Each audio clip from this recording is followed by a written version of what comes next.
அனைவருக்கும் இனிய வணக்கம். குக்கர்ல சாப்பாடு செய்யும்போது தண்ணியோட அளவு மறந்து போய் கூட போயிடுச்சுன்னா, மனசுக்கே வருத்தமா இருக்குங்க.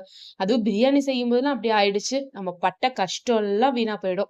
இனிமே அந்த கவலைய விட்டுருங்க. இந்தா இருக்குல்ல டிப்ஸு.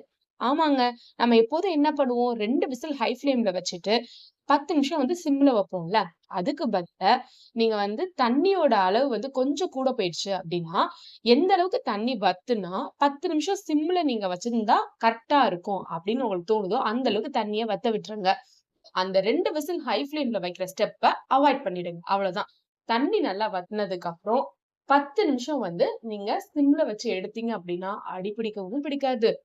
சாப்பாடும் உதிரி உதிரியா சூப்பரா இருக்குங்க. ஒரே ஒரு இதுதான். நம்ம ஹை ஃப்ளேம்ல வைக்கிறத மட்டும் அவாய்ட் பண்ணிட்டு, கரெக்ட்டான தண்ணி லெவல்ல 10 நிமிஷம் நீங்க வச்சு எடுத்தா போதும். சூப்பரா இருக்கும். இத நீங்க ட்ரை பண்ணி பார்த்துட்டு உங்களோட கமெண்ட்ஸ் என்கூட ஷேர் பண்ணிக்கோங்க. நன்றி. பாய்.